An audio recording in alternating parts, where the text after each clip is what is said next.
Can you have a perfect life? Is happiness a fleeting emotion, or can we hold on to it forever?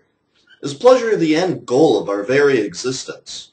Americans seem to believe so. We seem to have bought into this idea hook, line, and sinker. Let us not forget, however, as Richard M. Weaver stated nearly a century ago, ideas have consequences. Let us suppose for a brief moment that this quest for happiness has led us Americans to become a most unhappy people. To understand this, let us retrace our steps back to the origin of this idea and figure out just what happened. Something changed. Happiness was an afterthought in older America. Self-sacrifice took lead. Self-sacrifice between spouses. Self-sacrifice in raising children. Self-sacrifice in fostering the community. There was order, trust, belonging, compassion, true selfless love. This mentality kept the very fabric of Western civilization together for nearly 2 millennia. Today's America is as opposite as day and night. Self-obsession reigns. We witness selfish motives tearing apart spouses. Selfish ambitions that abandon children in the froth of daycare centers. Selfish lifestyles that don't leave room for time to foster a community. There's no more loyalty, no more trust, no heart and soul of society.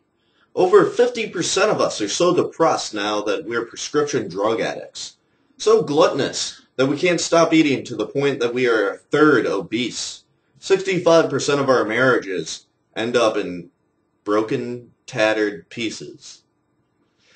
We're dismal, isolated, uncertain, atomized individuals in this neo-America. But how? How did this happen in just half a century?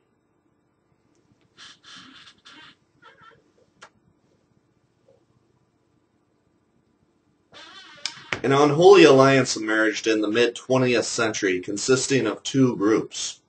In the midst of the Second World War, a group of academics were forced to flee Germany for their belief in an idea which has not been attempted since the beginning of the Tower of Babel. This group was dedicated to building an egalitarian paradise, a utopia. It was said to be a utopia in which only happiness was a goal through material pleasure. The only life was this one. Thus it is, by definition, an order based on hedonism.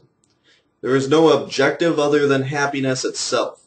These were radical Marxists who joined their brethren in the Soviet Union during the war, or they fled to England and the United States. They're collectively referred to as the Frankfurt School, named after the origin of their academic group in Germany.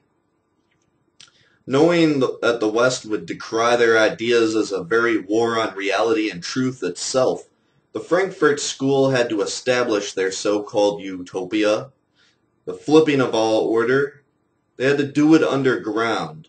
They had to do it subtly. The old men and women of the nation were too gullible. They had to capture the minds of the vulnerable youth. They infiltrated the two institutions which they could affect the mind and soul best, the media and academia, and thus began, as they called it, the long march through the institutions. The post-war era gave rise to prosperity never before seen in history. With an economy dominated the entire industrialized world, the American populace had reached a point of having disposable income. The new youth, the baby boomers, took a liking to spending this disposable income on entertainment, music to be precise. Little did they know the music was saturated with the very ideas of the Frankfurt School. The minds of the young baby boomers were being taken hostage, and they didn't know it at all. They were being bred to believe and living for nothing but happiness. Take John Lennon's verse from Imagine. Living for today. It's subtle but very telling. Living for today. The newly ascending corporate world took notice of this There was a lot of income generated from these ideas. Happiness, pleasure, hedonism. It sells after all. If you can sell someone the idea of utopia, who wouldn't pay for it? Self-restraint doesn't sell so much.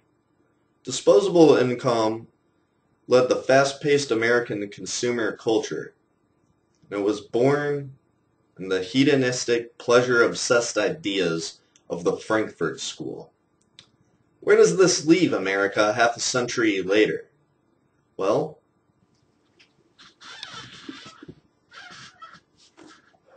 as our good friend Alan Bloom quoted back in the 1960s, who was a professor at the University of Chicago, a professor of philosophy.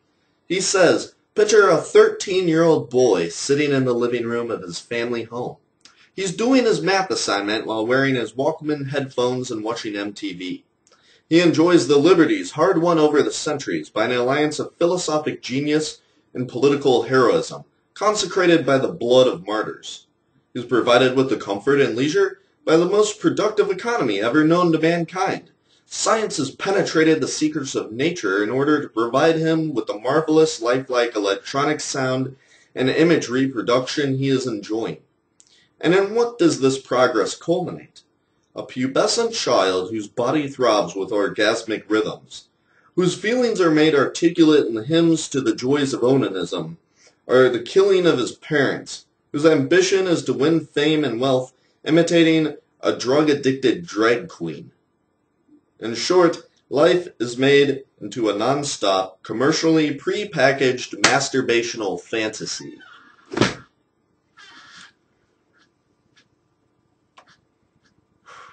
Being so obsessed with ourselves, I, has become God in this country. Take the best-selling book, The Secret, for instance. It states something that only God himself stated to Moses. I am. It says that we should proclaim that. I am. Kanye West was cheered with applause when a crowd told him, I am God.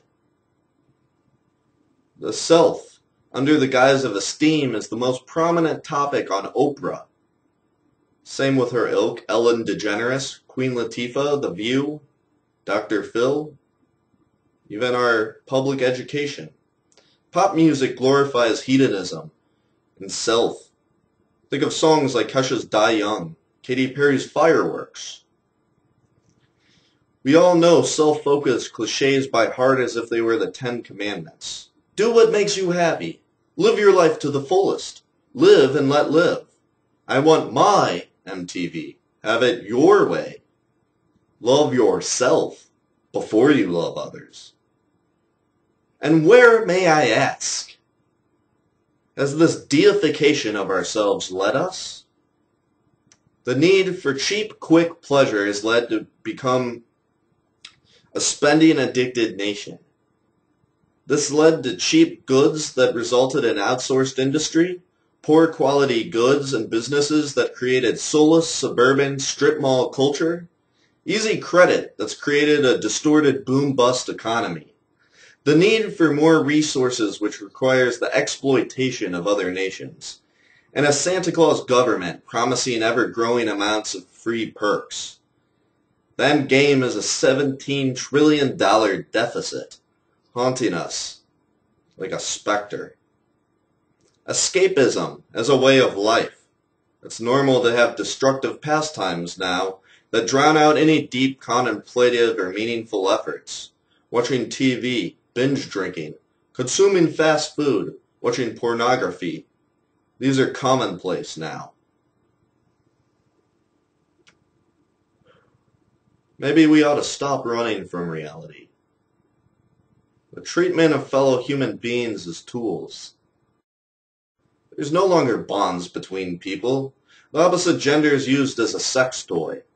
Children are trophies to be displayed. So-called friends only have bonds so long as they serve a purpose for career growth or social status. Narcissism is an epidemic.